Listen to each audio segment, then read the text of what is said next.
Okay, as the Sanborn District Clerk, I'd like to call the Sanborn Regional School Board meeting to order of April 1st, 2020 with the Pledge of Allegiance. I pledge allegiance To the flag to the flag of the United States of America and and to the republic for which which it it stands, one one nation, under under God, God, indivisible, liberty, for liberty, liberty and and justice justice for for for all. all. Well, that was different. Tom, are you reading the checklist or am I? Yes, I can read the checklist. It's fine. Just wanted to let everyone know that typically the school board chair would read this checklist, but because the board has not yet elected a chair, I will read the letter. Due to the state of emergency declared by the governor as the result of COVID-19 pandemic and in accordance with the governor's emergency order number 12 pursuant to executive order 2020-04, this public body is authorized to meet electronically.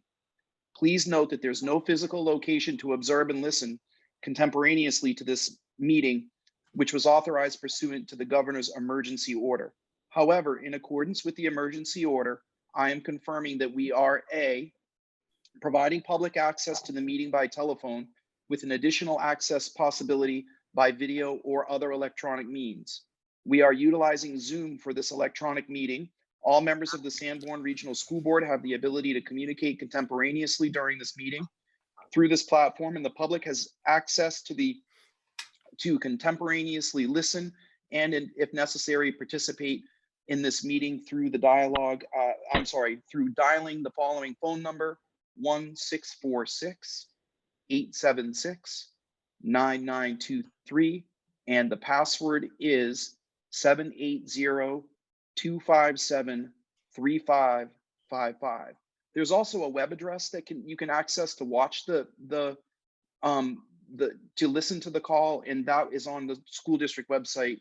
It's very long, and I don't know that I should read it in its entirety. Providing public notice of the necessary information for accessing the meeting. We previously gave notice to the public of the necessary information for accessing the meeting, including how to access the meeting using Zoom or telephonically. Instructions have also been provided on the website of the Sanborn Regional School District at www.sau17.org. C, providing a mechanism for the public to alert the public body during the meeting if there are problems with access. So our district technician, Gordon, has offered that. It's a phone number. If anyone has a problem, please call 978-482-7394, or you may email helpdesk@sau17.net. And if a number of people cannot access the meeting, if the public can't access the meeting, Gordon will send me a message and we will have to adjourn the meeting. Tom, could you repeat that number? Sure. It's 978-482-7394.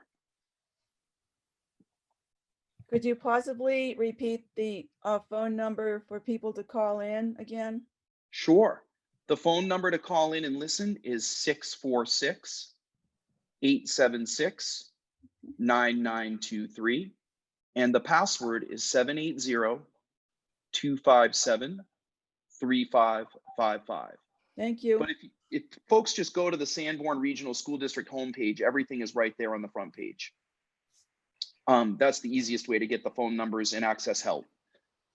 If folks in the community are having too much trouble for whatever reason, then we would have to, if they're unable to access the meeting will be adjourned and rescheduled. Please note that all votes are taken during this meeting. They have to be done by roll call.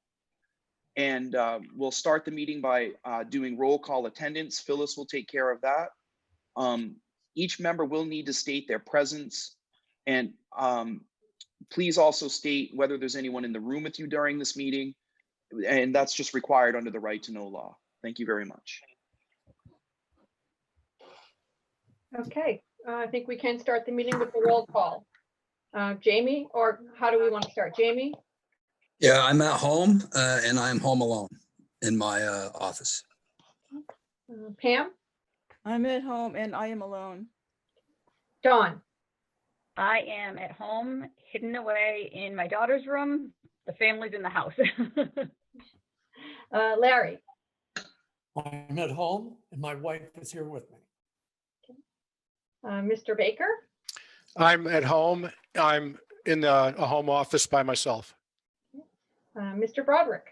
I'm home, but my wife is, right now she's in the kitchen. Okay. Tammy, I'm sorry, Tammy. Tammy's Oh, muted. Tammy's muted. Okay, is that better? Yes. Can you hear me now? Can you hear me now?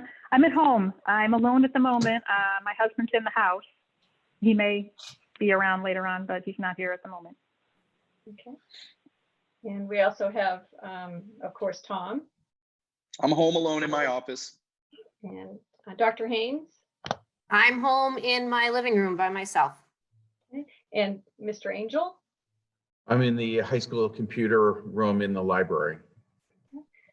Hi, and I'm Phyllis, the district clerk, secretary, and I'm at home and no one is here. Thanks. Okay.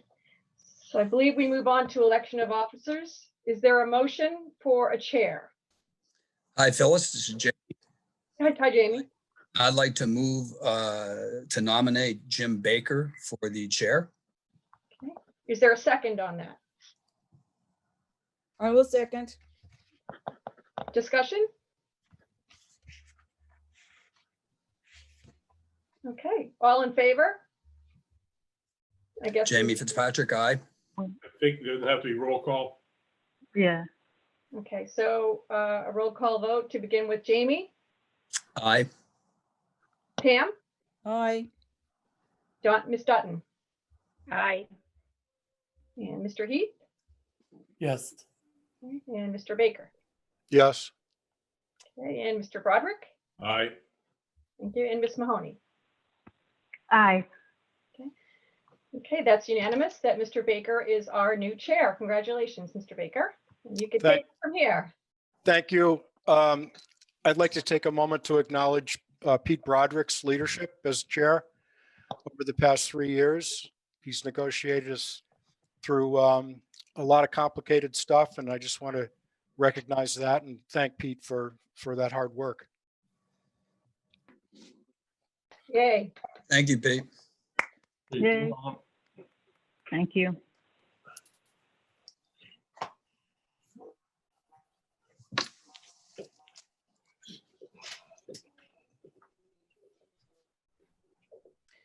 I'd like to nominate Tammy Mahoney as vice chair. Is there a second on that? I'll second it. And discussion? None? Okay, and a roll call vote on Miss Mahoney as vice chair. And you want to start with Jamie? Aye. Okay, and Pam Aye. and Miss Dutton. Aye. Okay, Mr. Heath, aye. Mr. Baker, Yes. okay, and Mr. Broderick, Aye. and Miss Mahoney. Aye. Okay, that's unanimous. Congratulations, Tammy, as vice Thank you. chair.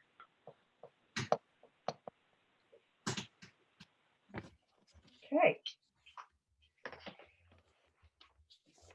We have a couple other officers, I believe, right? Yep. Or do we not? The secretary and treasurer, I believe. I'd also like to thank Pam for her service as vice chair. Pam led the fight for a lot of early discussion on academic outcomes, and I want to recognize her for that. Thank you, Pam. Welcome. Thank you. Thank you, Pam. Thank you, Pete.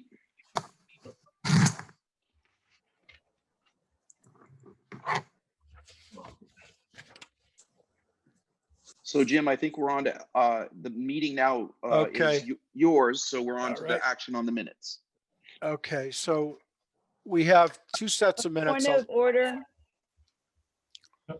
We need to appoint officers, school district clerk and treasurer first. Oh, thank you, Pam. I'm sorry. I Yeah. apologize. Thanks, Pam. Now, those are recurring positions, we nominate the existing people. Is that typically what we do? I thought so, but I Or we could, have done in the past, yes. Does Phyllis serve in both of those capacities? yes, I do. Motion to nominate Phyllis? Second, Okay. Great, and we need a roll call vote on that. Jamie aye. and Dr. Brown Aye. and Ms. Dutton Aye. and Mr. Heath. Aye. Okay, Mr. Baker. Mr. Broderick, Aye. okay, and Ms. Mahoney. Aye. I think Jim is frozen. He is on mine too. Yeah, he is. Uh-oh. Take Did it. he leave? Awesome. Dialing back in. And Tom, you're muted. I don't know if that's on purpose or not. Gordon's practicing for the future. Well, there was some action upstairs and I was afraid that the natives were getting restless, so I just muted for a second. Ah, okay. Just be aware, if you mute, you cannot unmute yourself.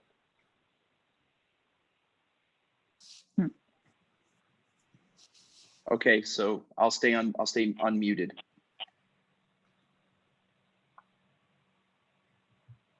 If you do mute, I can see it, so I'm keeping an eye out for it. Thank you, Gordon. You're welcome. So Baker gets elected chair and takes a vacation. What the hell?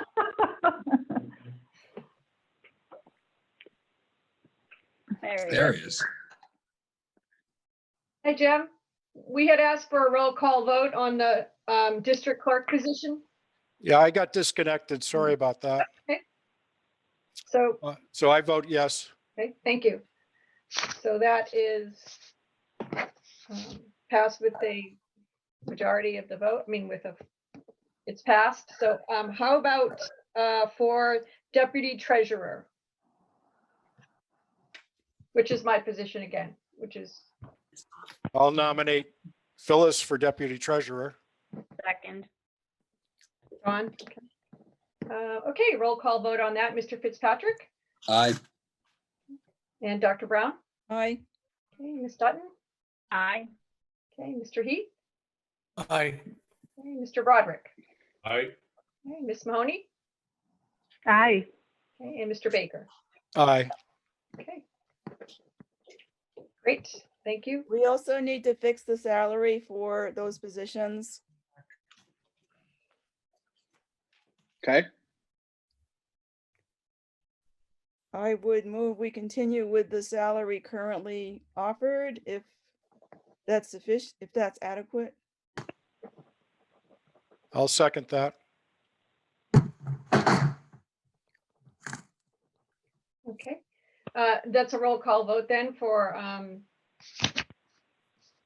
the question of salary, which I believe is adequate. And let's start with Mr. Fitzpatrick Aye. and Dr. Brown, Aye. Ms. Dutton, Aye. Mr. Heath, Aye. Mr. Broderick, Aye. okay, Ms. Mahoney, Aye. and Mr. Baker. Yes. Great, motion passes. Thank you. Thank you, Phyllis. Okay, so now we're going to move to action on the minutes. Like to make a motion to approve the minutes of March 4th, 2020. So moved. Any discussion? Second. I do. I've got discussion. Okay, On page 7, where we discuss policies. This is not really a correction, it's just a clarification. It states that Ms. Alessio moved to table the policy until further legal research. And we should specify what the policy was, since there were 6 policies that night. So I just wanted to insert policy GBEAB. And I forwarded this to Ms. Kennedy already. Also, on that same page, we tabled that particular policy, so I wrote tabled next to it. And policy JLDBB is to become effective July 1st. I think that should be noted in the minutes next to the policy. Okay, thank you. Any other comments? Nope. Can I get a motion to move the minutes as amended? Motion to move as So a, moved. Okay. Phyllis, did you get that? Yes, I did. Okay. All in favor, roll call vote. Jamie, aye. Pam, Aye. Dawn, Aye. Larry, Aye. Pete, Aye. and I for me. Give Okay, me, what was that? Oh, that's all right, Tammy. You were down there in the left corner. I didn't see you. I can't even see all you guys at the same time. Okay. I have to scroll, so, yep. You have to broaden my peripheral vision. Aye. Okay, can we get a motion on the minutes of March 16th, 2020? So moved. Any discussion, Second. comments? There's just one change. Is Ellie's name is still listed as a school board member, and mine is not. So that's the only change that needs to be made on that one. Okay. Oh, thank you. Any other comments? So can I get a motion to approve the minutes as amended? So moved. Second, And roll call vote, Jamie, Aye. Pam, Aye. Dawn, Aye. Larry, Aye. Pete, Aye. Tammy. aye. Aye for me. Hey, so do we have any communications? Tom? I don't believe we have any.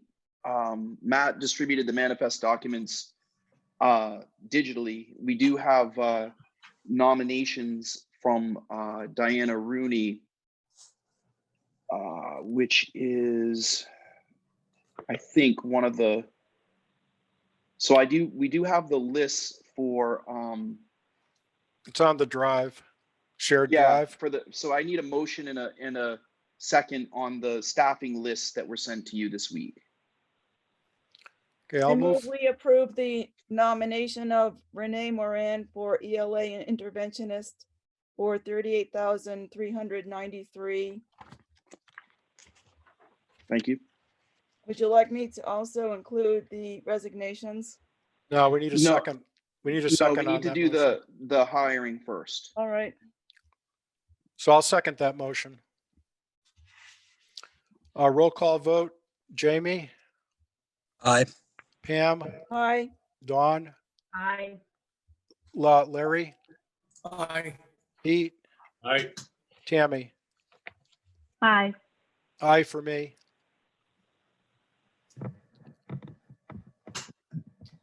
I move we, So, go ahead, Pam, you got it. I move we accept the resignations of Lee Perkins of Memorial School, music teacher, Heather Bell, science teacher, and Stockton McKean's special education teacher at middle school, and Catherine Graham, ELA teacher at the high school. Can I get Second. Okay, thank you. Any discussion? Roll call vote, Jamie, Aye. Pam, Aye. Dawn, Aye. Larry, Aye. Pete, Aye. Tammy, Aye. and I for myself. I'm just calling on people in the order that I see you on my screen, so makes it easy. At this point, we should also, Diana Rooney forwarded to you a list of the staff for next year. Would the board just probably be good, just because of the reorganization, for the board to have you all received those and reviewed them? I have I not. haven't, no. Oh, No. okay. All right. We'll send those out for the next meeting. I just wanted to take a look at them. Tom, They're- can I just say that they are in the board packets. When you scroll, all the nominations are together. So it starts with Renee and Oh. then all of the nominations follow. I Yeah, saw I think we- four. I saw I four think- nominations. Oh, okay. Yeah, there are 4 forms. I think we have to do They're on them the tonight, same right, Phyllis? document. Because she has to send Yeah. out the contracts. Yeah, she does. They're The all, standard, yeah. yes, they are all included in one file for nominations, all there. Okay, so yeah, I saw that. I thought this was the full list of everyone, so. You Well, can move the, Just gonna go we through can each move, nomination then separately? Mhm. no, you can move the whole list. They're by Mhm. school. Then That's what we typically do. I'm trying to bring that up so I can at least read the names, but I would move the whole list. Thank you, Second, Second, thank you. Any discussion? Okay, roll call vote, starting with Jamie, Aye. Pam, aye. Dawn, Aye. Larry, Aye. Pete, Aye. Tammy, aye. and myself is aye. Thank you. Do you want me to go to the superintendent's report now, Jim? Yes, thank you. Okay. This one's going to be a little longer than usual because there's so much going on. So please bear with me. I did ask and work with each school in each department to give you an update today of the status of the district in light of the remote learning that we are participating in due to the COVID-19 pandemic. So I'll just read each of these updates and then I can see if there are any questions, but please bear with me, it is a little long. The Sanborn Regional High School has developed a comprehensive set of remote learning expectations for students and staff, which can be viewed on the school's website. The school started with a model that offered 5 days a week of live instruction to students, but we will now be moving to 4 days each week to allow students and staff independent and flexible work time on Wednesdays. Just so everyone knows, that's true of all the schools. The school has been averaging 96% attendance by students in remote learning classes. Mr. Stack, Mr. Krzyzanowski, and Mr. Dawson have been meeting virtually twice a week with the 25 plus area New Hampshire high school principals to troubleshoot and problem solve remote learning issues that have come up in our community and in neighboring communities. Principals have been sharing ideas with each other as well as stealing ideas from each other in an effort to better support all students. The collaboration has been phenomenal between not only our staff, but our staff and other schools. The school has greatly increased its communication with students and families, providing daily newsletter updates and staff-produced videos, some of which have a high entertainment value, and they have had a positive boost of morale in the community. I think it's important for everyone to remember that the high school is kind of organically set up for this type of learning, and across the state in all school districts, high schools have had an easier time with this transition than elementary and middle schools, and they are doing an awesome job at all levels in Sanborn. Our middle school, they're very proud of the work that their educators have done. They've quickly responded to New Hampshire's move to remote learning. The middle school is equally appreciative of the efforts of the families in Kingston and Newton. Parents have been balancing the demands of school with addressing the needs of loved ones during the pandemic. And the way the community has come together is amazing. The middle school created a middle school online learning webpage where families can go to quickly access a variety of resources, including Google Classroom links to important contact information. The technology department has offered a great deal of support to staff and families regarding connectivity issues. We just wanted to thank them for all of their work to help kids learn remotely. Parents and staff will continue to receive communication via Constant Contact. I did post on Facebook again today all the Constant Contact sign up links because some folks didn't know where to go. And if you need one, just email me or the principal of your child's school and we can send you that link right away. Those constant contacts are the primary way that the administration is communicating with families. Those constant contact messages from the middle school will focus on up-to-date academic related information while providing ways for parents to stay informed of district matters such as athletics. The middle school health office and guidance department continue to supply the community with updated information weekly via our bridge. And some parents have commented on how much they appreciate the health and emotional wellness resources they have received. At the Bakey School, similar process. The school has transitioned to remote learning very well, especially given the short amount of time that everyone had to prepare. The whole staff is definitely to be commended on their efforts to make daily instruction accessible to students. Families with pre-K grade 2 students are accessing content mostly using the Seesaw platform, while grades 3 through 5 students are using Google Classroom. To try and make things easier for families, they created a page called the Bakey Remote Learning Hub. This is a website that's for use during this time. On average, 96% of the students are engaging daily with classroom teachers and doing their best to complete the work that's been assigned. The technology department has been extremely supportive, helping families troubleshoot issues with devices or connectivity at home. Our teaching teams have been delivering 5 days of instruction with live teacher support and interaction between 10 a.m. and 2 p.m. Monday through Friday. And as I said, for the high school as well, we're going to move to Monday, Tuesday being direct instruction, Wednesday being independent work and teacher preparation time and collaboration time, and then Thursday, Friday, direct instruction. We've done that because the teachers are finding that the amount of work that it takes to prepare for the online learning is tremendous, and they need time to collaborate and prepare. And this is not just our district that's moved to this model, it's also statewide. There, many districts are choosing to try to balance the amount of screen time that children have and teacher prep time combined with the lessons.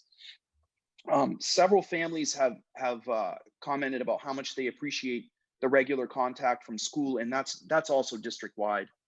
As we proceed, we'll continue to track student engagement and follow up with specific families as needs arise.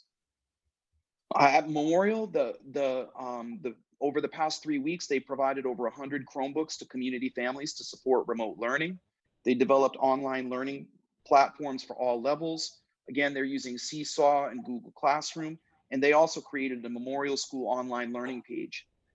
They've had about 99% of families communicating with teachers and engaging in online activities, and staff collectively embraced this challenge. They were really collaborative, and it speaks highly to the national recognition that the school has received as a PLC Spotlight school. The Memorial School has been cleaned and sanitized over the past 2 weeks, thanks to the many efforts of the custodial staff, and I will say that that is true of all buildings. Our custodial staff has done an incredible job.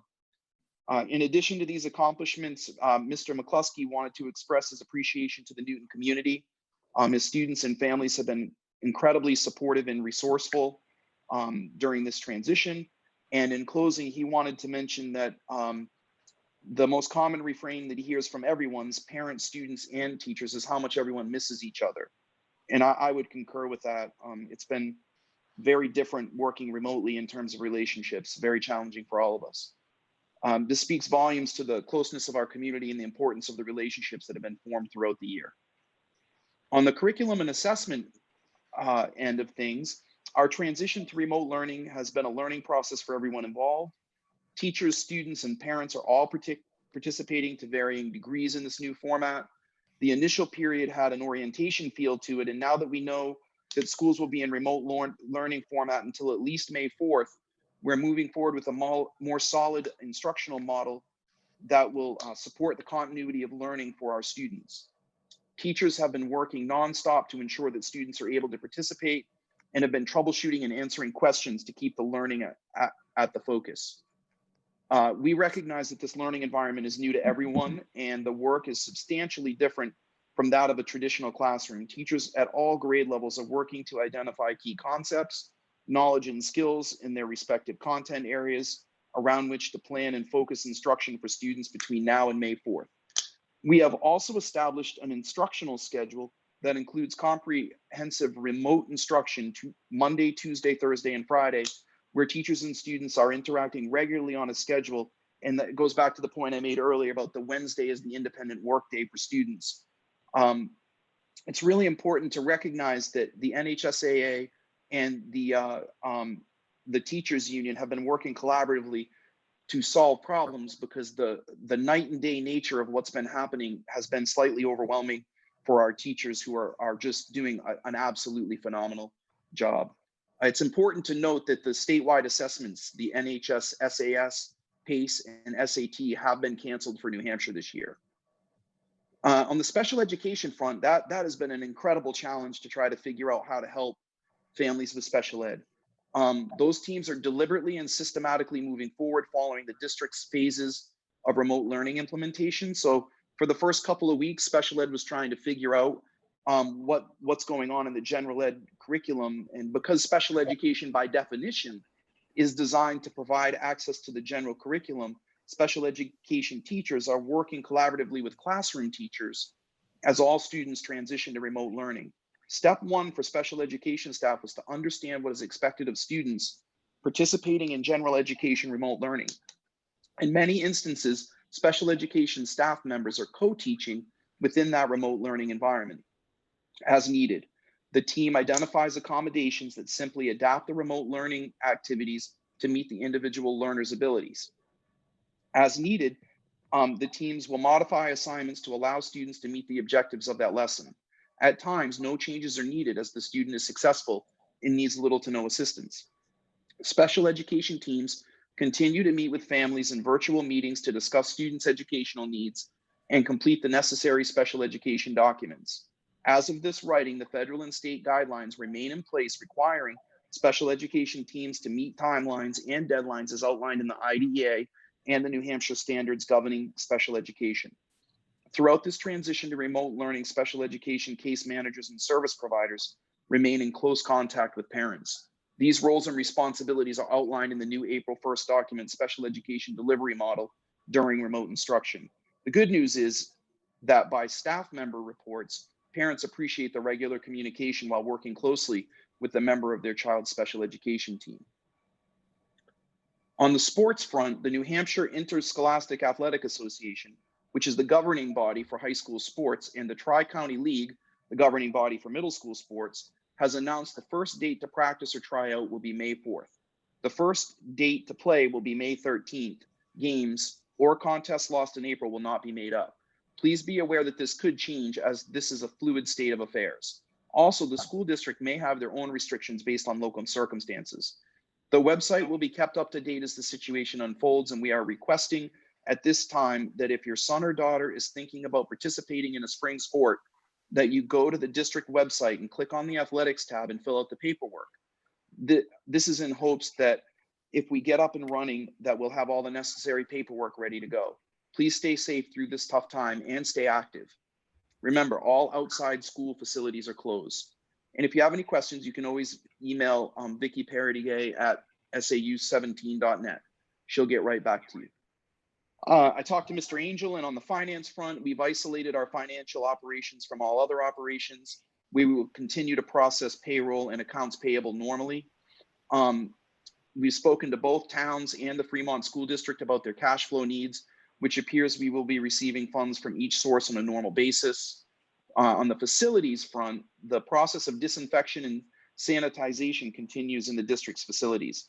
The facilities department staff are working very hard to ensure that all buildings and spaces receive a high level of cleaning to create a safe environment for the anticipated return of students and staff. And I want to take a quick minute to say I can't thank Matt Angel, Steve Riley, and the entire facilities crew enough. They have just done a phenomenal job. One thing that many people don't realize is that should this pandemic rise in numbers in need, our high school would be an overflow location for the hospital. So they focused hard on getting that ready first so that our first responders could utilize the facility should the need arise. And I'm very grateful for their hard work. The Human Resource Department is moving on full force right now. Contracts for the professional staff will be generated after tonight, and they'll be mailed within the week. The open enrollment is coming up fast, and they are in the process of creating the open enrollment packet, and that's for health insurance. Most professional development conferences and workshops have been canceled. They're still processing the professional development requests and reimbursements. That there's always kind of a backlog of those, so they're still working on getting caught up. They're also working with the insurance company regarding unemployment applications for substitute teachers. and keeping current with employment verifications, New Hampshire retirement, new retirees, school care questions, and Department of Education reports. Shortly, new position postings will be, openings will be posted, and we will start the process of interviewing and hiring new personnel. So that's kind of the overall update. There is a technology one as well. The devices, laptops and Chromebooks are holding up as expected. The bulk of issues appear to be connectivity with internet service providers and cloud-based applications. The most common problem that we see at this time is just things being overloaded from just overuse, which is to be expected. But overall, the technology is functioning well. And I'd like to say that district-wide, we've had a really good, the technology component of this has run extremely well. There are places that are literally busing packets of worksheets home to families. And that's the kids' work for the week. And we're having Google Classroom conversations with grades 3 through 12 right now. And we're even talking about how we can connect Google Classroom and Zoom for grades K through 2. So we're trying to, we recognize that at this time we are in remote learning until May 4th. And we certainly hope that that will be the conclusion of our remote learning, but we are making preparations in the event that it extends longer. So that concludes my superintendent's report. Wow. Yeah. Thanks for that Sorry. report, Tom. It certainly gives us an idea, and anybody listening at home, what an amazing job you guys are doing. And I've seen on social media the reactions from the parents and other people weighing in and saying how pleased they are with the way things have been going. So thanks, Tom and Matt and the whole administration team and the teachers and the support staff. Thank you. Jamie? Yeah, I just want to make a comment. Tom had mentioned that, the staff has been amazing. The teachers have been amazing. For the people at home, I want to put it into a little bit more of a perspective. So we've been nationally recognized, as Tom mentioned, as one of the lead states, and 2 states were highlighted as actually leading the charge. New Hampshire was one of them. In leading that charge, I would believe that Sanborn is at the front end of the New Hampshire lead. So not only did this get pulled off in record time and with great accolades from the community, one thing that we tend to forget as we sit at home and our kids are doing this remote learning is that teachers are not only teaching our kids remote learning, a lot of these teachers have kids at home and their kids are going through remote learning from other schools that they have to manage at the same exact time. So as difficult as it might be for a parent trying to work through remote learning, think of how you do that. Well, at the same time, you're trying to go through remote learning, you're responsible for the remote learning for other people's kids. So they've stepped up, they've done that. And then the other layer I'll add on to that is they've done this in the midst of a reorganization where they're not even sure where they're landing, and have done so by keeping their nose to the grindstone and just driving this. And I'm very appreciative of those efforts. So I just wanted to highlight that because often we don't think about the fact that a lot of these teachers are also dealing with their children being home learned. And most of the people doing the home learning and doing the teaching of the home learning are not going through a reorganization at the same time. So hats off to what they've been able to achieve. Thank you. Okay, so Pam. Yeah, I just want to thank our teachers in particular. I know it's a huge, heavy lift to transition from a classroom setting to online, having done that. So I really appreciate what they're doing, and I'm sure they're not getting anything else done at this point, even laundry. So I truly, truly appreciate their work. Thank you. Moving on to new business. I have something. Tom, do you have anything for new business? Well, the agenda has the new business. Okay. I just want to, as part of new business, I want to just welcome Dawn to the school board. Oh, yes, thank you. Dawn, I heard your candidate statement, Kingston Candidates Night, and I thought that was very well done. And I just want to tell you that you come highly recommended from a former board member, Ellie Alessio. And so welcome to the Sanborn School District School Board. Thank you very much, Jim. I'm super excited to be here, and I hope I can live up to what Ellie said about me. Big shoes to fill. Yes. Okay, so new business. Hey, Jim, point of order, Yes, just a question. Are you going to be addressing the plans on the subcommittees this evening? How you? yes, yes. Okay. Yeah. Thank you. I'm going to do that under other business. Okay, thank you. Okay, so we have a policy. The school board has a policy regarding public comment. And I've asked Tammy to make a motion regarding that because of the situation that we're in. So I'm going to ask Tammy to go ahead. Thank you, Mr. Chairman. I move that we temporarily suspend policy BEDH with respect to public comment for the duration of the public emergency that's been declared while we're having to meet virtually, like as we are. And the reason for that I is, need a second. I need a second. yeah, okay. Second for discussion. Oh, second, I'll second it. Oh, thanks, Jamie. Yep.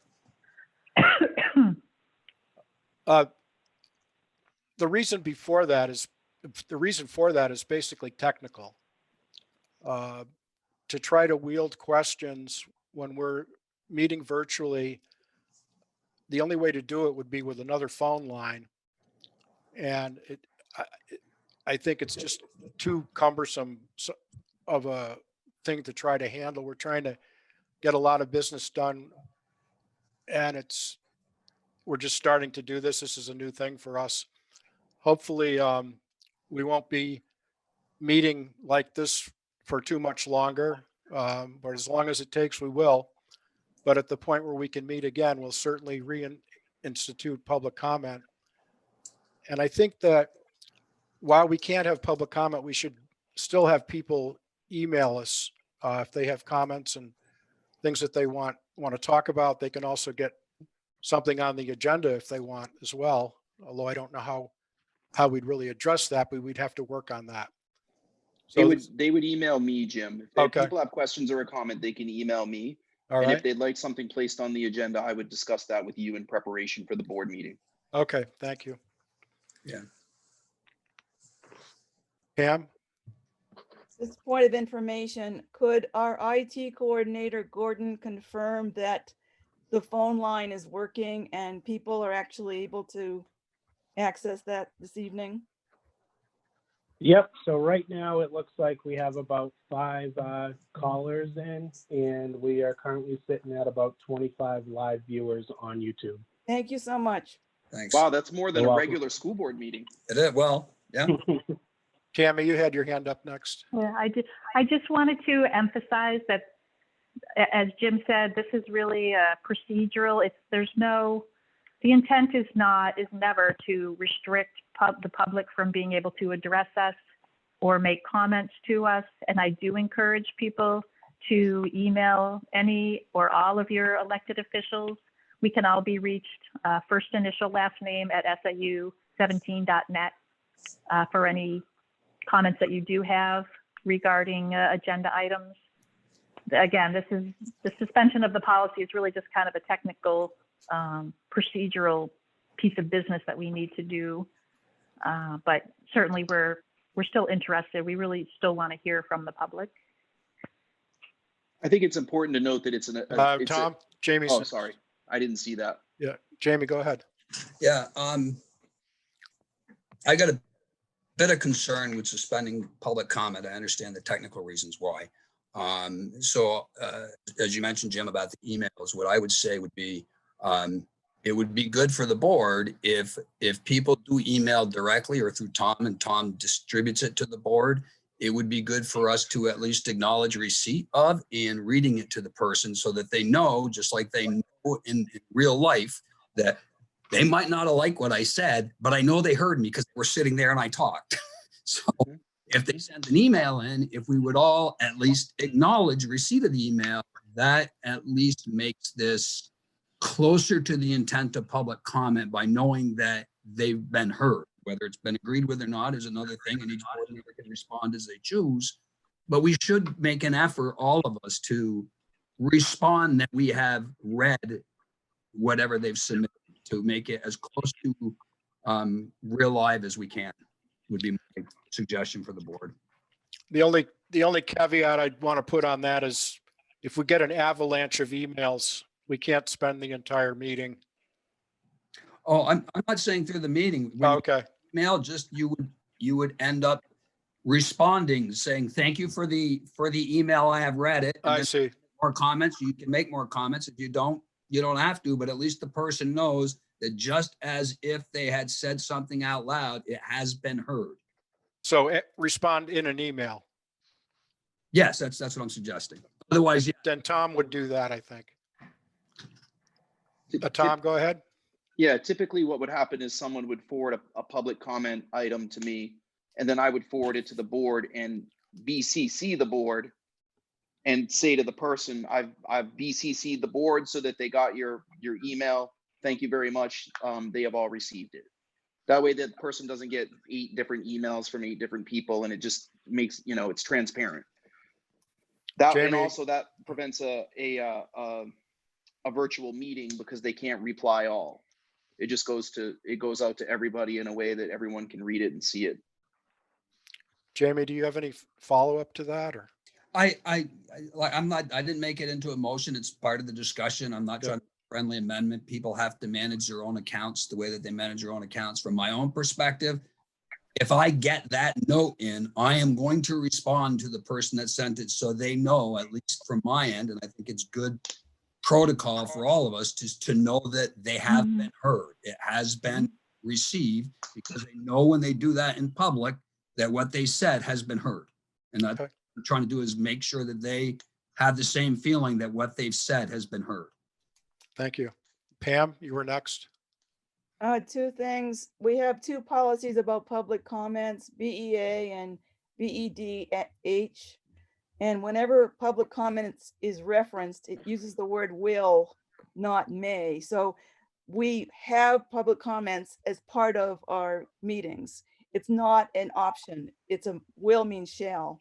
Well, that's why we're having a motion to suspend it. Right. But as I understand it, the governor's emergency order number 12 is what is allowing us to have a virtual meeting and modify our procedures. So that's one point. Another one is, since it's under an emergency order, are all of these meetings considered emergency meetings? It's not just under an emergency meeting that we can suspend it. There's no requirement under the RSA that we have public comment. We're suspending it because it's just too cumbersome logistically to be able to do it in these circumstances. Thank you. Yep. Dawn. So I guess I'm just wondering if we have a bunch of emails that come in that say have the same talking points, will that be maybe brought in under communication at the beginning of our meetings? I know we might have a bunch of emails that are talking about lots of different things, but if there are quite a few that are talking about the same thing or have the same concern, could that be brought up at the meeting and at least talked about so the public knows that we do hear them? Yeah, good question. I would think at least a summary. Tom, what do you think? Yes, I would work with the chair and do that in the superintendent's report. It's a really good point. And I think this is really hard because public comment, I want to make sure everyone understands that what's being proposed here, Ms. Mahoney just said a temporary suspension during the COVID-19 crisis. We're not saying that we're never going to have public comment, and we should have public comment. Honestly, right now, I'm a little disappointed because I've been getting so many positive emails from parents and families about the food that they've received and the care their teachers have given their children and families. And there are a lot of times where public comment's really positive, right? It's not, I know that as a board and for upper administration, we often get the complaints because that's just the nature of the job. But I just want everyone to hear that The goal is to maintain transparency as much as possible. And if there are issues that need to be addressed or a common theme that's a concern in emails or an accolade, then the chairman and I would discuss that and weave that into the superintendent's update. We can do that during this. I don't think we need a friendly amendment. I think that would just be a good practice. Just like Jamie's saying, should we all email back to the people? None of these are rules. I think it's really important to note that it's not a legal requirement for a school board to have public comment. We have public comment because we choose to in our policies. So we're just suspending that policy temporarily, but I don't think any of us like it, is what I'm trying to say. We can keep waiving the communication or weaving it in as we go. And if you do reply personally to somebody, don't reply all, and make it understood that you're not replying for the school board, you're replying personally. Yes. Okay. Fair comment. All right. So any more discussion on this? Can I get a vote? Jamie? Aye. Pam? Aye. Dawn? Aye. Larry? Aye. Pete? Aye. Tammy? Aye. Aye for me. Thank you. Okay, graduation date for the June 2020 graduation. Tom, can you hear me? Yes, I can hear you. The June graduation. Yeah. So the next step is, we're shooting for, we're kind of praying that we're going to have graduation in June. But I think that if it would be okay with you, we can set a date for now, but I just want to make sure that everyone understands that I don't really know what's going to happen. So you'll see in an upcoming item when we talk about April vacation and the end of the school year, the two are kind of married in the sense that they're linked. But at this point, if we could set we can set the graduation date for the 12th. And then if we have to make a change, we can do that in a couple of weeks at another meeting. I don't want to assume anything either way with this. I want to see what the governor does and see what the virus does. My assumption is we're going back to school on May 4th. I have to operate that way, but I can't say that we're definitely having conversations about what things would look like if we do not, because the peak of the virus looks to be directing the situation, and it looks like it may not peak for a couple more weeks. So I just want to be transparent with everyone that we recognize that we may not be back in school in May, but we're trying really hard to balance planning for that and for what may happen. So if the board could vote for graduation to be on June 12th today, that would be great. And then we can discuss whether or not we need to move the ceremony component of that later. So can we get a motion to that effect? So moved. So moved. Second? Okay. Your pick, Phyllis. Yeah. Okay, and a vote starting with Jamie. Aye. Pam? Aye. Dawn? Aye. Larry? Aye. Pete? Yep. Tammy? Aye. Aye for me. MS 22 for board approval. Matt, are you up on this? Yes. Okay. Normally I would be bringing a document called the MS 22, which summarizes all the district meeting warrant articles that were approved by the voters. And I would have the school board sign off on this document, and then I'd upload it to the Department of Revenue Administration. Since we're doing it, the meeting virtually, we need to try to get the board members to come into the SAU office one at a time to sign off on this document. And I'm hoping to do that maybe Friday. Is that feasible? Sure. Is Friday not feasible for anyone? Works for me. I can do Are you it. going to give us a schedule to follow? You want to set a time frame, Matt? Yeah, why don't I We do have a this? drive-through. Yeah, we'll set it up as a drive-through and then we'll give a time frame, okay? Okay, You're gonna email us the time frame? Yeah, I think Tom has a question. Okay, Tom? No, go ahead, finish this. I have a Okay. different question. Do we want to do it later in the day because people are working? Yes. What That's if, fine. how about if people send you in a time frames that they're available and then you put the schedule together? Okay, that's perfect. Okay.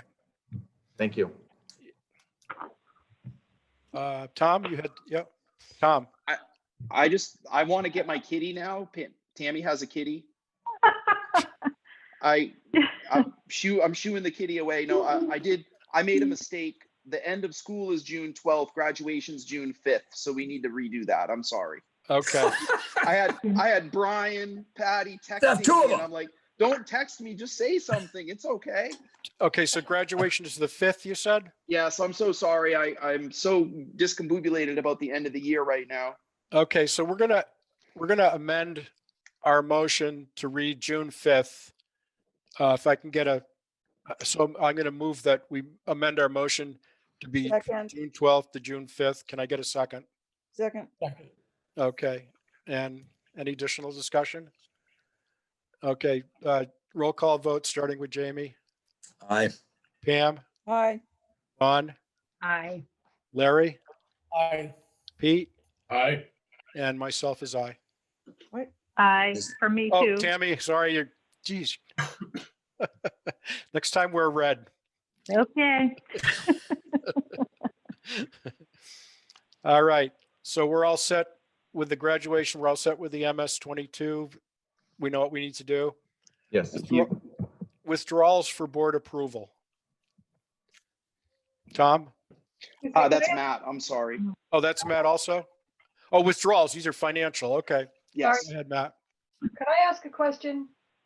Yes, Are we approving the board approval for the MS-22 now by show or no? no, we're going in and signing Okay, so we're not, physically on Friday. okay, thank you. Yep. All right, so special education had made a request to withdraw $45,000 to pay for tuition. And I don't have the exact specifics only because I should not know which students and where they're going.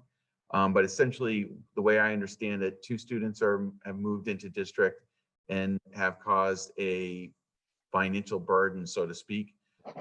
And we're requesting to withdraw $45,000 or up to $45,000 from the special education expendable trust fund.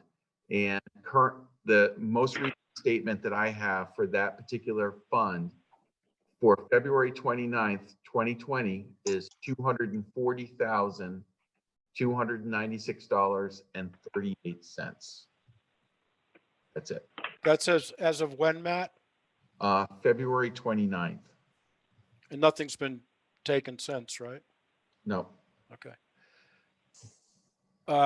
you need Okay. a motion, Yeah, can I get a motion? move to approve, And second? Point of information, Yes. could you clarify the amount? Did you say 2 times 45,000? Yeah, the balance that's in the account is Yeah, $240,296.38. not the, But what the was, amount that we are withdrawing is We're- 45,000 per student?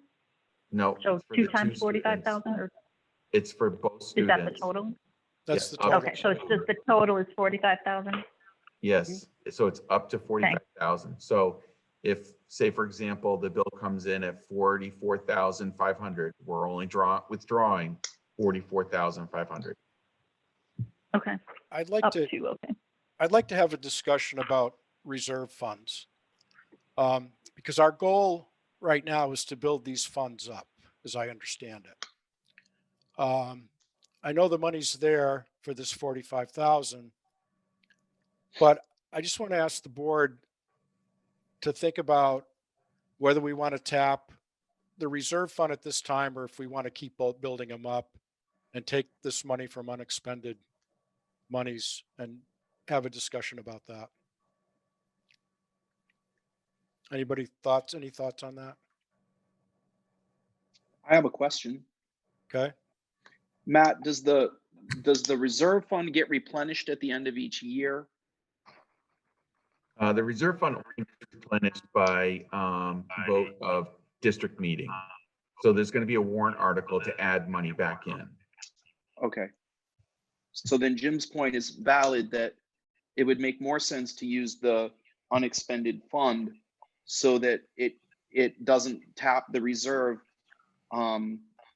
if the reserve has to be voted on again, because yes, Jim, I thank you for bringing this up. I understand. I get it. I don't know that it would be best. I'm just putting it up there for discussion to see Thank how you. the board feels. Yeah. Yeah. Well, let me ask a question if I might. Yeah. So this expenditure is for what period of time? Is this for the current month or two that's left in the school year? Or is this for next semester? What period of time are we talking? Per year. So what year are we talking about, Matt? Through September or through June of this fiscal year or calendar year or? Okay, the way I understand it is it's going to start soon, but for a year. I don't have specifics on the actual example. So it'd be 12 months from when it starts, approximately? Yes. Okay. No, not really, right? No. Okay. So what will happen is the student, when we have a student that has significant needs, they go to a program and the program has an annual cost. Jody and Jen, who are working in the special education department, are estimating that the cost for this student would be about $45,000. Once they're in the program, that will then have to be a part of the regular budget. We won't draw from this fund every year, but right now there are a number of out-of-district placements. So Jody felt that this needed to come from the unexpended fund at this point. And part of that is because I've been saying to Jody, you know, not using the unexpended fund. My first year, remember, I froze the budget in January because I was worried about 3 different out-of-district placements. And at that point, I was so new, we didn't realize how to use the fund. So this year, when she asked, I said, well, we should be using the resources for what they're for. That's the purpose of the special education money. But on the other side, I think it's important to note that Jim brought up a valid discussion point that if we use the unexpended fund balance, that is a legitimate way to pay for it, but it will have to go into the budget after this year. It's not as if the cost will change in 12 months. Jamie? Yeah, so that's the point that I was driving at. If in fact, this is an immediate need, then it's really about a 2.5 month cost expenditure. If we're talking about $45,000 being a total sum for an annual amount, then it would be less than that. So, you know, use 9 months as an annual, use 3 months rather than 2.5. So it should be somewhere around a $15,000 cost in this fiscal year that we're dealing with. If I'm understanding correct, and that's what I was trying to get the handle on. If that's a case, by all means, we shouldn't be playing around with the reserve, in my opinion. For a sum of that amount, we should instead use unexpended funds for this fiscal year, because Tom is right, in my opinion, and he's right even without my opinion, that this is going to have to be in the budget next year if the students are still in the district, because that's the way that the budgets work. Matt, do you have any comments on that? We can do either way. We would have to shift some stuff around, but we can make it work. And if we do pay for it out of the current year, we would be asking the finance committee for a budget adjustment to draw the funds from other line items that we have available. And when is, to Jamie's point, if we don't do it out of the reserve fund, you don't need the whole 45,000. You just need what you need for the next few months, right? I would hope that would be the case. I haven't had it explained to me that way from the education director, but we can make it work either way. Okay. We can bring this back to you in 2 weeks. And I sent Jen Palmacato, our interim special ed director, a message asking her if that was an annual fee or if it was for the rest of this year. Why don't I find that out and we'll just discuss this at the next meeting and wrap it up? It's okay. Okay, It's sounds not, good to me. we have to pay the IEP team made the decision that the student is getting the services, so they have to Right. be paid for no matter what. Yeah, I understand that. Yeah. Yeah, so we're not in a rush. We can do it in 2 weeks or Okay. whatever. Pam? Well, Pam. I'm thinking for transparency and accountability purposes, we may want to draw from the special ed account, so the public can see there might be a changing fiscal need for this program, and then go with a warrant to request it be replenished and perhaps increased. It's a way to highlight that it's a fluctuating cost and a need that changes. Okay, another way to do it for this specific issue is it will go to the finance committee, as Matt said, and that will be reported out in the school board meeting. Is everyone comfortable with that? Is there any other comment? Yeah, I think that, Well, hold it. sorry. Pete? yeah. Two concerns. One, we've got $245,000 in there. If we don't draw down on it periodically, the people are going to sit there and say, why do we even have it? That's number one. Number two, you're talking about taking from the general fund, which means that money won't go back to the taxpayer. Well, the argument's going to be, well, we gave you money for that in a fund. You've got 245,000, and you're hanging on to that and not giving it back to the taxpayer. So, I mean, we have to spend it. I agree with you. Question is, which pocket would be the smart one to take it from? If we have the money in an account, which we set up the account for this very purpose, and we then don't use it for this account for the very purpose we set it up, I don't know how comfortable I am with that. Okay. And we take it from the general fund.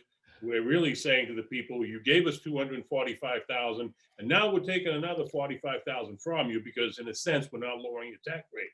So I don't know which way you want to do it, but I would give it some long thought, and I think it's a good idea to go another 2 weeks and give this some thought to everybody. Tammy, did you have your hand up? I did not have my hand up. Okay. All right. Well, obviously there's a wide range of opinions here, and that's why I wanted to have this discussion. So I think it'd be good to let it sit for a couple of weeks and get back to it. I withdraw my motion to approve. Okay. Thank you. All right. Special the approval of school district medical supplies. That's Matt. Yeah, okay, so we've had several requests to donate our medical supplies to local hospitals.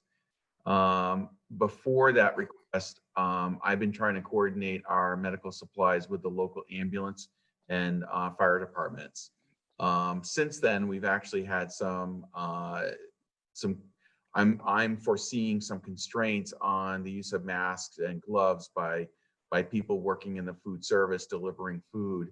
So I'm looking at the board to see what their opinion is as to whether we continue supporting the local ambulance crew or helping out the local hospitals or keeping it ourselves, the medical supplies that we have on hand. Can you explain the extent of supplies that we have and what we've been doing historically? Sure. Historically, we keep enough supplies on hand to obviously for slips and falls in the school during the normal day. However, if there's like an outbreak at the school for, say, the flu, we can have enough masks to give a bunch of kids. We've already given away 100 masks to a local fire department.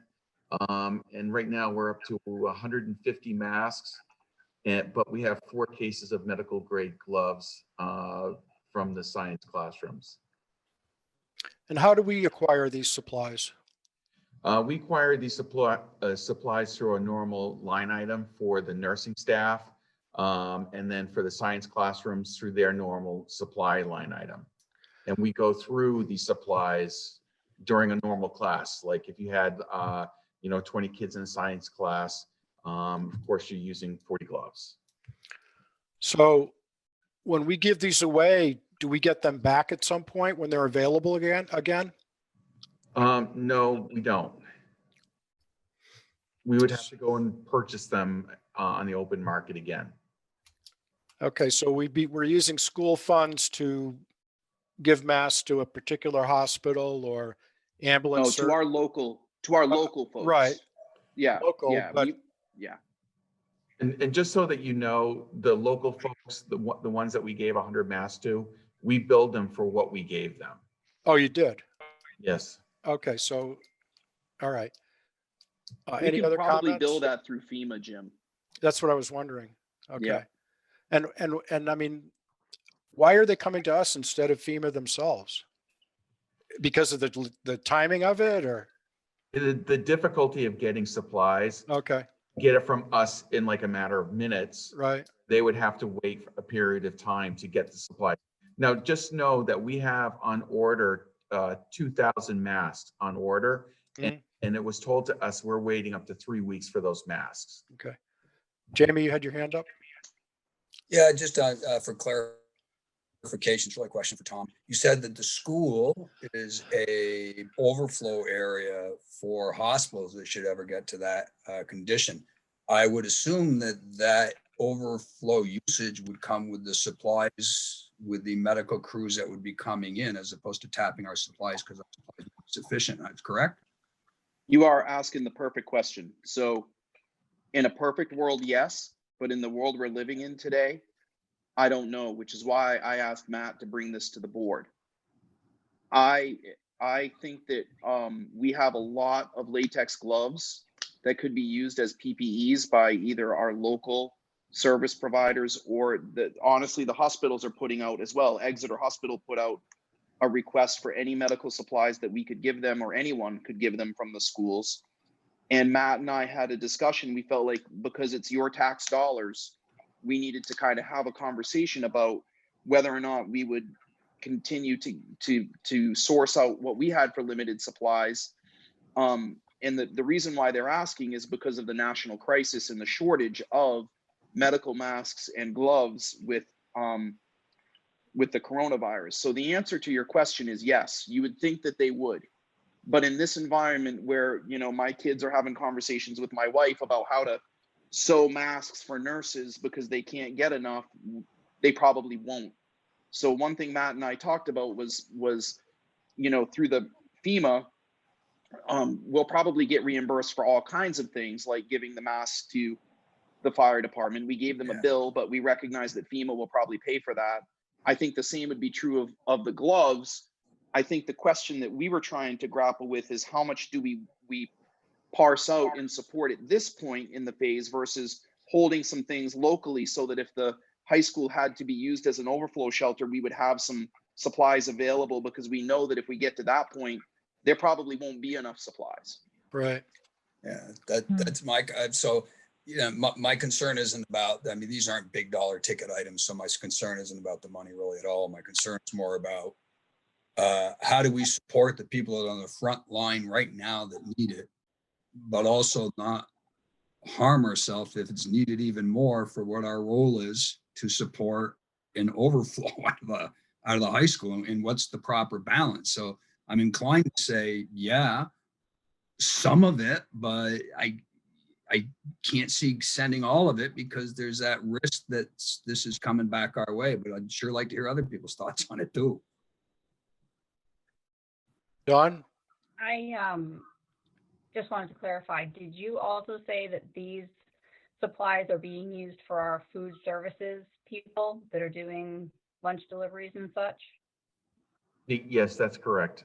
Okay, so what is that doing to them if we donate all of that? Well, I would prefer to retain enough supplies to the custodial staff and all the food service workers for the remainder of the school year. We could donate a portion to our local ambulance crew, and then the remainder to the local hospitals. So that is a possibility.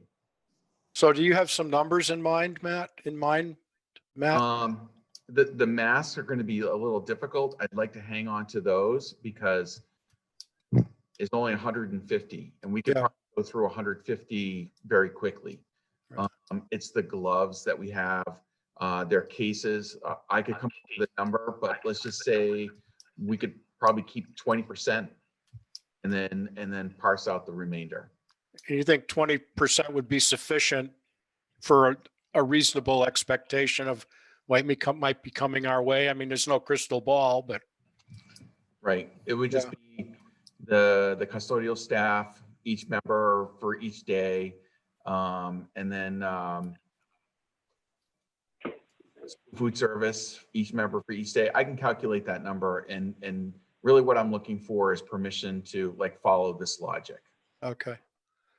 Yeah, well, oh, Pete, Pete. Okay.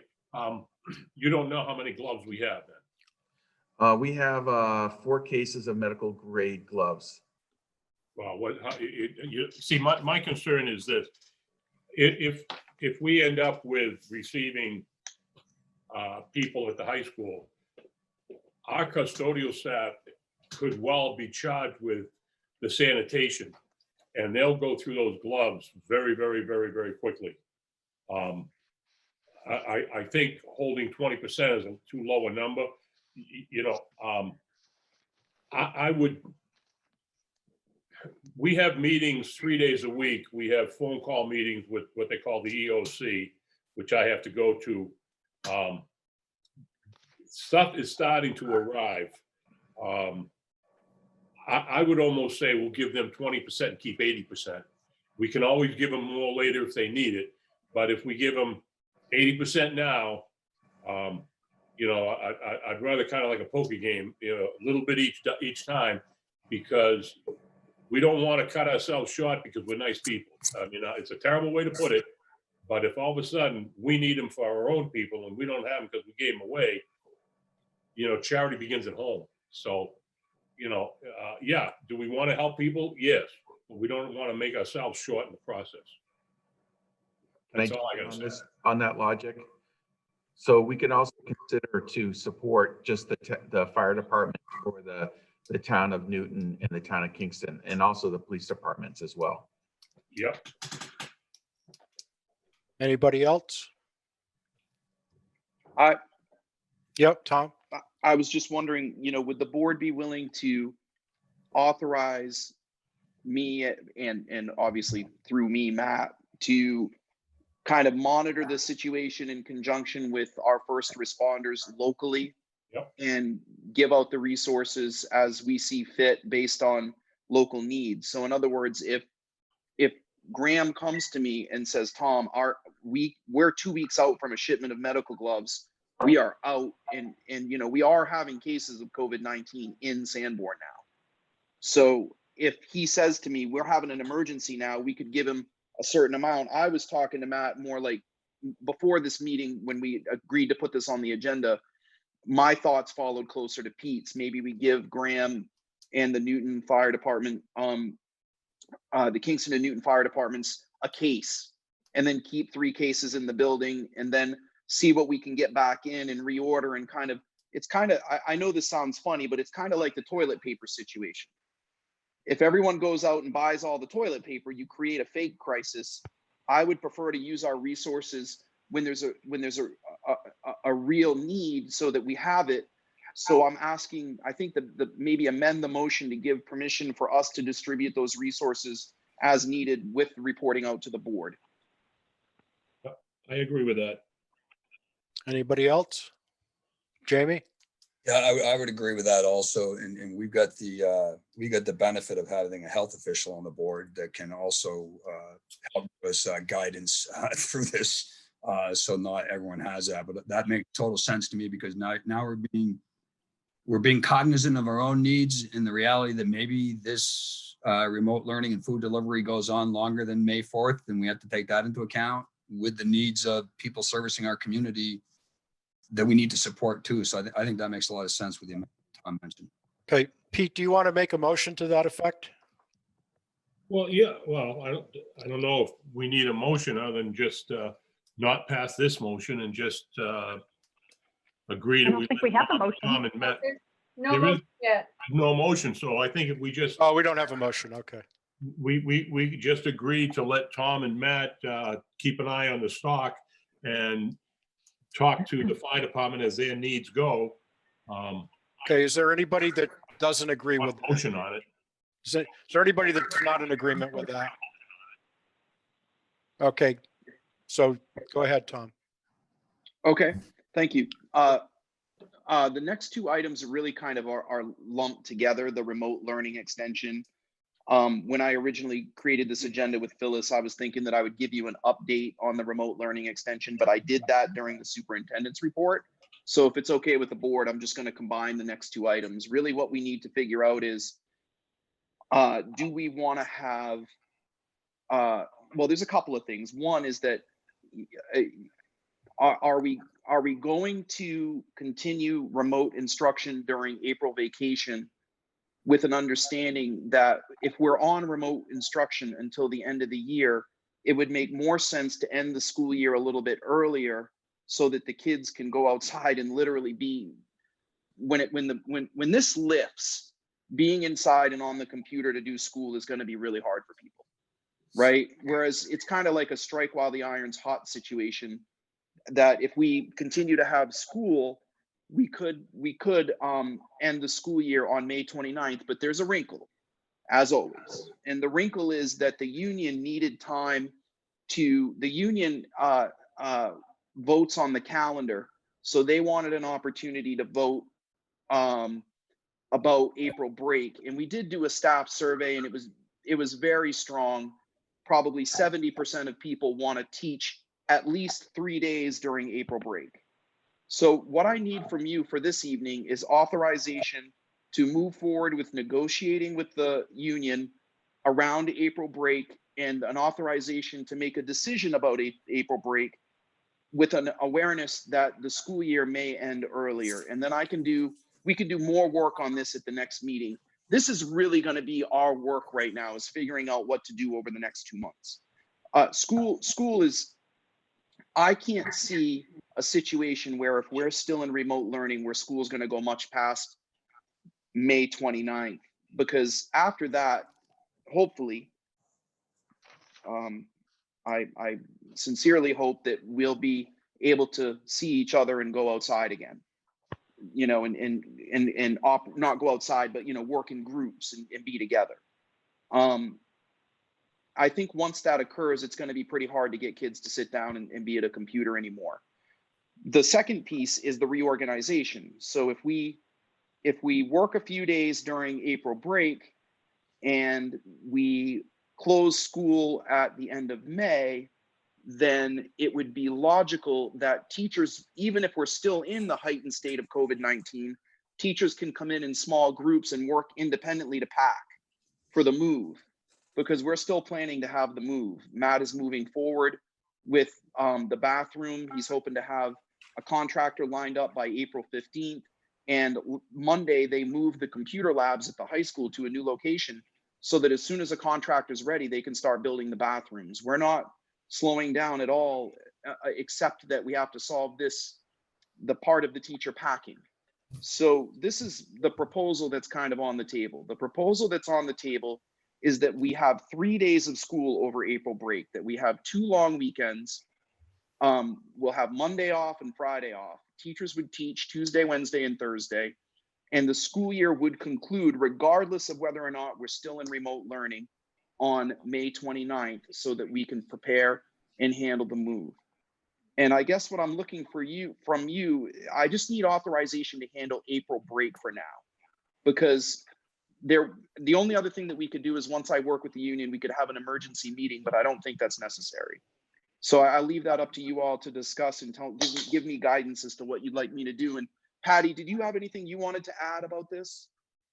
The other upside of if we were to work a little bit through some of April break and be done somewhere, you know, very end of May, not only would we have teachers moving in June, but we could have them get together either virtually like this, or maybe we're okay to be not so socially distant anymore and have them start planning what they're going to do next year knowing that the last, say, quarter of this year, the students have not had a robust experience in school, because there's a lot of planning that has to go into that.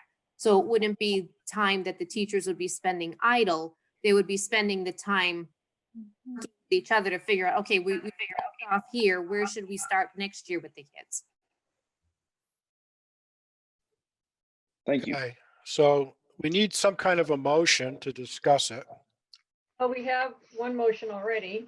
Okay, We have the to authorize the superintendent to negotiate with the union on the April break, and to further authorize the superintendent to make a decision about the April break. and we have a second on that? No, We don't have a Who first. Who do made we? that motion? Yeah. Oh, I I don't can't think make a anyone motion. made that motion. sorry, Tom was offering that motion. Sorry. Okay, so, I made the motion. I said Thanks, so Pam. moved. okay, Oh, all okay, sorry. Okay. right. Can we get a second? Second. Okay. All right. School board thoughts. Who wants to start? Move the motion. Okay, move the motion. I, Does anybody have Don- anything they want to say, though, before I do that? Yeah, Don has her hand up. Did you have your hand up, Dawn? Yep. Go ahead. So by continuing education through April vacation for those 3 days, will this allow us to still provide students with meals that they will not be able to get if school is not in session? Okay.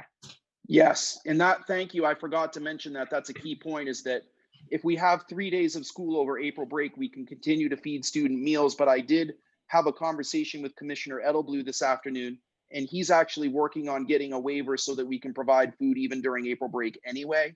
Okay. So I'm working on this on all angles to make sure that our kids' needs are met no matter what decision gets made. But at this time, we would need to have school to feed the kids, and that's the safest bet. Thank you, Don. Amy? Yeah, my opinion would be that we defer to the administration on this. It's a very fluid situation. Vacations by and large are already wrecked for what people would have been planning in that April timeframe anyways.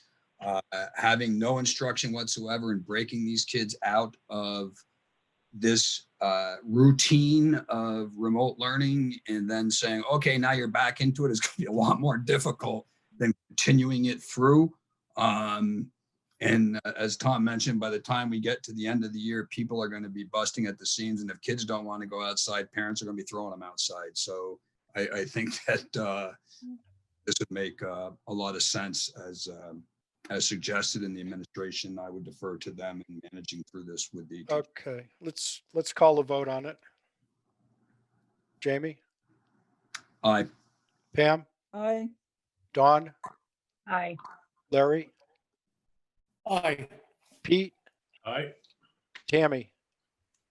Aye. And aye for me. Okay. Do we have any old business? No. So for other business, we need to come up with the members for our committees. So what I would ask everybody to do is over the next week or week and a half to email me with your preferences in order of 1, 2, and 3 for what committees you'd like to be on.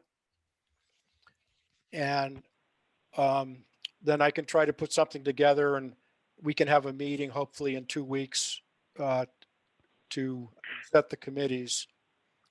And Dawn, could you also, along with your preferences, could you send me just a brief kind of description of what your related experience is? Because I don't know you other than what I've seen on social media or Okay. your website, that sort of thing. So I have an idea of, what you're good at. Okay. Okay. Will do. Thank you.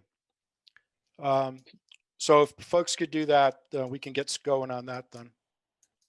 Can I ask a quick question? I just, our normally scheduled meeting is next Wednesday based on the school board schedule, but the board graciously did that because my children have Maine vacation. So I don't have any problem with waiting. Obviously we're not, Maine is on a literal probably the most restrictive hold in the country. There are actually fines and jail time if you're not going to work or going to the supermarket in Maine right now. So I'm available.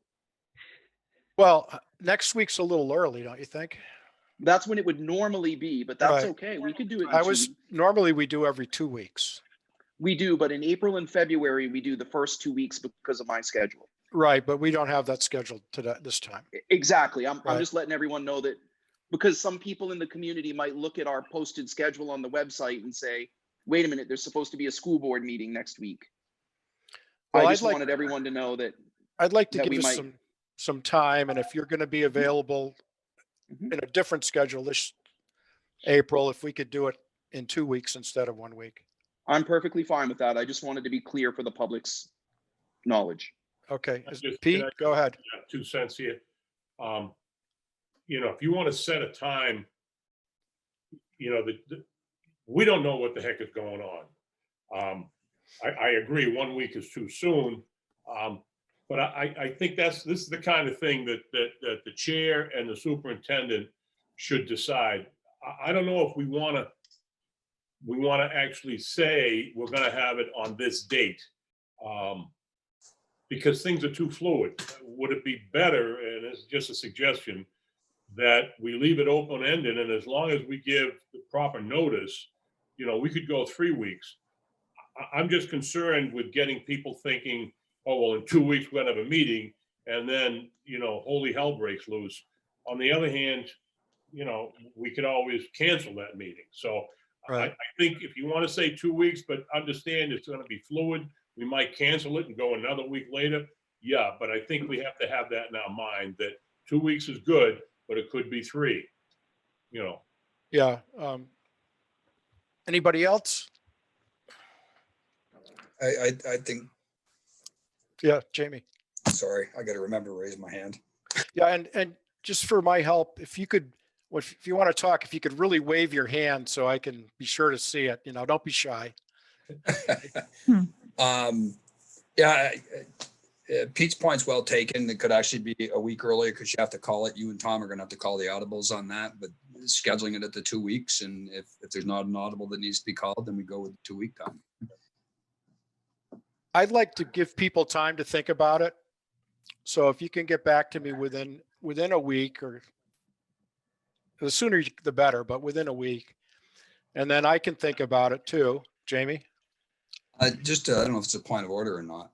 If something comes up for one of those committees that needs to be addressed, does that go to the whole board, or would that go to the lame duck committees from previously? What's Either one. We'll take, sorry. Yeah, that's part of the reason why I want to get the committees set, so we don't have to work with lame duck committees.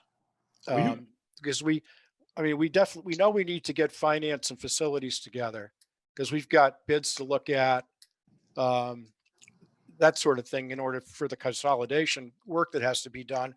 We've also got the Memorial School roof to consider. So we might as well get all the committees set, and then they can meet as they're needed. So I'd like to. Pete, go ahead. I was going to say, you set the committees. The chair sets the committees. All right. I'm going to do it a little differently, Pete. I'm going to let people choose what they want to be on, and if there's a conflict and I have to step in, I will.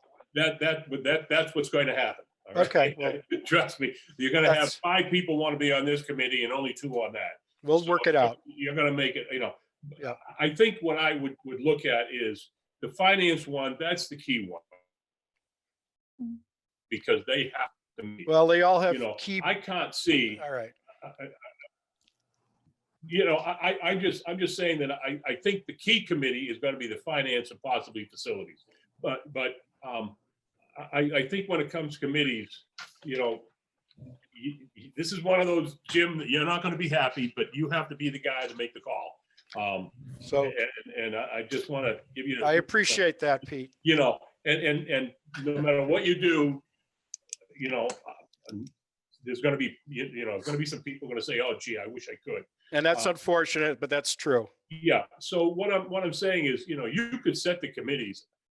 I don't know if I would have a meeting just to set the committees and tell people what they've got. Well, I'm sure we'll have I already other told business. Whatever you want for me, that's Right. fine. I'll go wherever you want. But, Okay.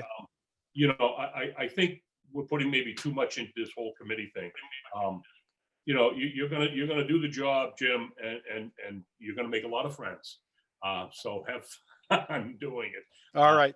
So Thank you. I just want to give you that advice there. Thank you. Matt, you had your hand up?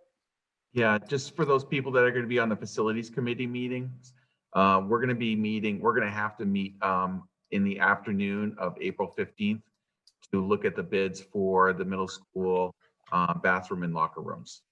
Okay, so we need to, so anybody who wants to be on facilities, please get that to me right away. Okay, Thank you. Tom? Just a quick point to answer Jamie's question. Jamie, if there's a burning issue, we could go to the lame duck committee, but I would probably just bring it to the board until the committees are established, just to be transparent about that. But we all know that the middle school bathroom is up to be, we need to capitalize on the fact that there's no one in the building, because there's Right. some loud stuff that needs to be done in terms of demoing some walls. So if we can get that squared away, a little preview for the next board meeting, and Jim, the agenda item at the next board meeting, I know that's your next item on this agenda, is the agenda items would be, discussion about the bid for the middle school bathroom, but also for the memorial roof, because it really does need to be fixed as soon as possible. Matt's working on getting bids for that right now as well. Great. So those will be two items that we'll talk about in 2 weeks. Great. Okay. So I'm going to repeat what I requested, that people get their preferences into me, and we'll go from there, and hopefully we'll meet in 2 weeks on Wednesday at 4 o'clock. Thank you. Okay. Announcements? I think you just made it that the board meeting will be in 2 weeks. Okay. At 4 o'clock, same Yep. format. Does this Oh, time sure. work for everyone for Okay. digital? 7.2.1. Okay. And then we do need a very brief non-public. Larry, do you want to run us into non-public? Do you have the agenda? If you don't, I can do it. Sure, I got it right here. Okay. Mr. Chairman, I move that we go into non-public session RSA 91-A:3, Roman numeral 2.